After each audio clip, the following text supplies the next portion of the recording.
I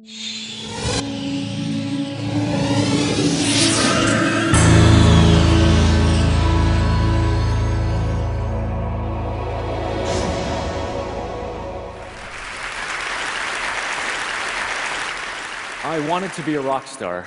I dreamed of it, and that's all I dreamed of. I should be more accurate. I wanted to be a pop star. This was in the late 80s. And mostly I wanted to be the fifth member of Depeche Mode or Duran Duran. They wouldn't have me. I didn't read music, but I played synthesizers and drum machines. And I grew up in this little farming town in northern Nevada, and I was certain that's what my life would be. And when I went to college at the University of Nevada, Las Vegas, when I was 18, I was stunned to find that there was not Pop Star 101 or even a degree program for that interest. And the choir conductor there knew that I sang and invited me to come and join the choir. And I said, yes, I would love to do that, sounds great. And I left the room and said, no way. The choir people in my high school were pretty geeky, and there was no way I was going to have anything to do with those people. And about a week later, a friend of mine came and said, listen, you've got to join choir. At the end of the semester, we're taking a trip to Mexico, all expenses paid, and the soprano section is just full of hot girls.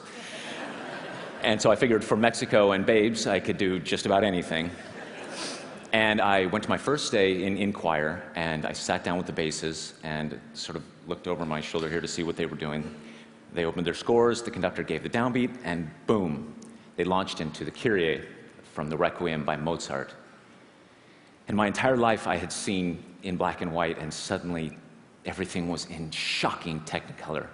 The most transformative experience I've ever had in that single moment, hearing dissonance and harmony, and people singing, people together, this shared vision. And I felt for the first time in my life that I was part of something bigger than myself. And there were a lot of cute girls in the soprano section, as it turns out. I decided to write a piece for choir a couple of years later as a gift to this conductor who had changed my life. I had learned to read music by then, or slowly learning to read music, and that piece was published. And then I wrote another piece, and that got published, and then I started conducting, and I ended up doing my master's degree at the Juilliard School, and I find myself now in the unlikely position of standing in front of all of you as a professional classical composer and conductor. Well, a couple of years ago, a friend of mine emailed me a YouTube link, and said, you have got to see this. And it was this young woman who had posted a fan video to me, singing the soprano line to a piece of mine called Sleep. Hi, Mr. Eric Whitacre.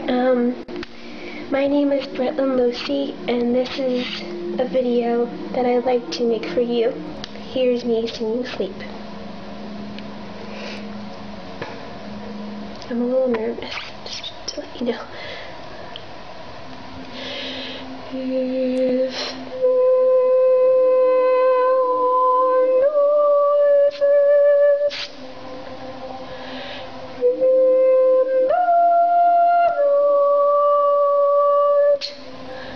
I was thunderstruck.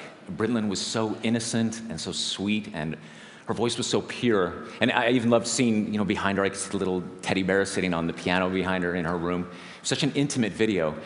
And I had this idea, if I could get 50 people to all do this same thing, sing their part, soprano, alto, tenor, and bass, wherever they were in the world, post their videos to YouTube, we could cut it all together and create a virtual choir. So I wrote on my blog, OMG, OMG. I actually wrote OMG, hopefully for the last time in public ever. And I sent out this call to singers, and I made free the download of the music to a piece that I'd written in the year 2000 called Lux Aurumque, which means light and gold. And lo and behold, people started uploading their videos. Now, I should say before that, what I did is I posted a conductor track of myself conducting, and it's in complete silence when I filmed it, because I was only hearing the music in my head, imagining the choir that would one day come to be. Afterwards, I played a piano track underneath so that the singers would have something to listen to. And then as the videos started to come in,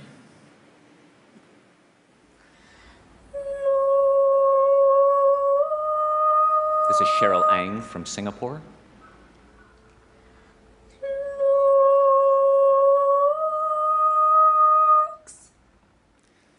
This is Evangelina Etienne.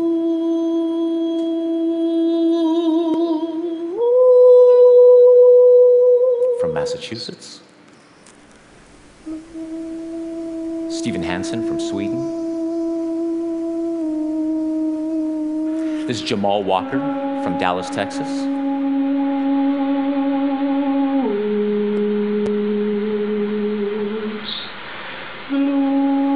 There was even a little soprano solo in the piece, and so I had auditions. And a number of sopranos uploaded their parts. I was told later, and also by lots of singers who were involved in this, that they sometimes recorded 50 or 60 different takes until they got just the right take. They uploaded it. Here's our winner of the soprano solo. This is Melody Myers from Tennessee.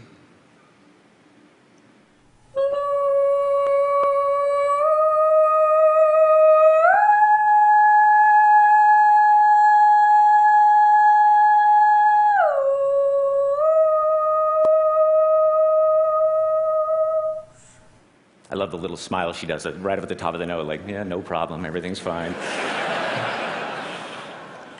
And from the crowd emerged this young man, Scott Haynes, and he said, listen, this is the project I've been looking for my whole life. I'd like to be the person to edit this all together. I said, thank you, Scott. I'm so glad that you found me. And Scott aggregated all of the videos. He scrubbed the audio. He made sure that everything lined up. And then we posted this video to YouTube about 1.5 years ago. This is Lux Arumque, sung by the Virtual Choir.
I'll stop it there in the interest of time.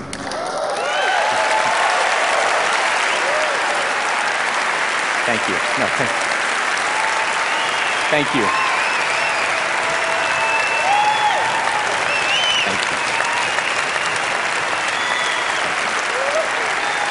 Thank you. So there's more. There's more. Thank you so much. And I had the same reaction you did. I actually was moved to tears when I first saw it. I just couldn't believe how the poetry of all of it. These souls all on their own desert islands, sort of sending electronic messages in bottles to each other. And the video went viral. We had 1 million hits in the first month, and it got a lot of attention for it. And because of that, then a lot of singers started saying, all right, what's Virtual Choir 2.0? And so I decided for Virtual Choir 2.0 that I would choose the same piece that Britlin was singing, Sleep, which is another work that I wrote in the year 2000, poetry by my dear friend Charles Anthony Silvestri. And again, I posted a conductor video, and we started accepting submissions. This time we got some more mature members. On my pillow, safe in bed. And some younger members. Upon my pillow, safe in bed. That's Georgie from England. She's only 9. Isn't that the sweetest thing you've ever seen? Someone did all 8 videos of bass, even singing the soprano parts. This is Bo Otten.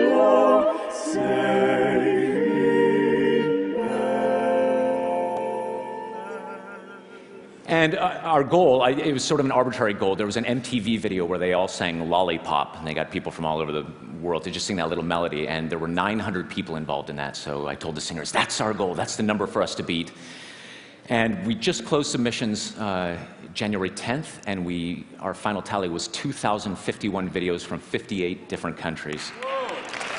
Thank you.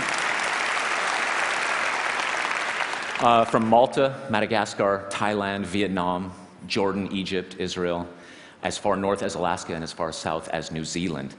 And we also put a page on Facebook for the singers to upload their testimonials, what it was like for them, their experience singing it. And I've just chosen a few of them here. My sister and I used to sing in choirs together constantly. Now she's an airman in the Air Force, constantly traveling. It's so wonderful to sing together again. I love the idea that she's singing with her sister. Aside from the beautiful music, it's great just to know I'm part of a worldwide community of people I never met before, but who are connected anyway.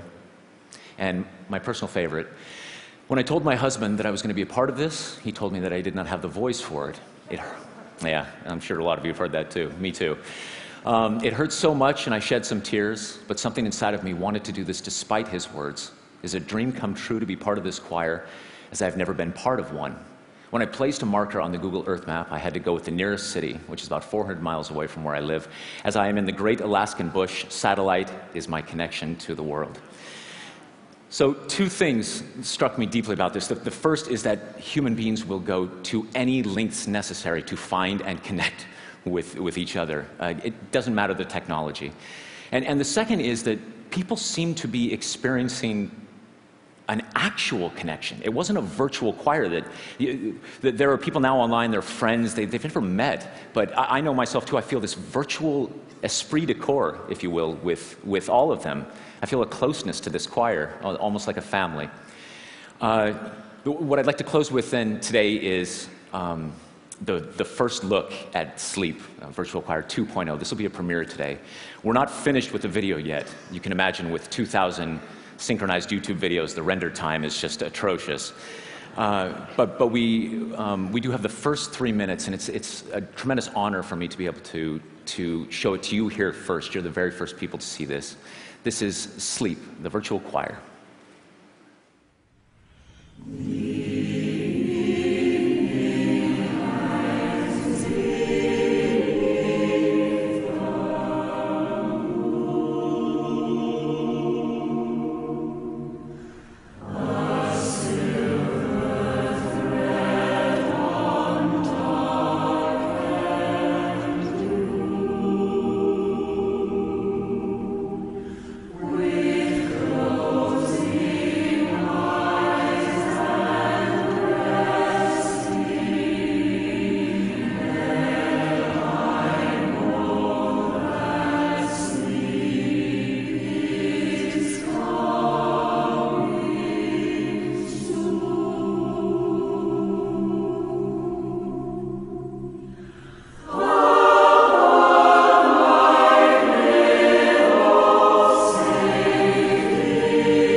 Thank you.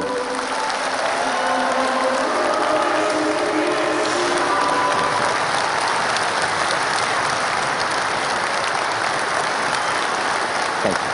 Thank you. Thank you.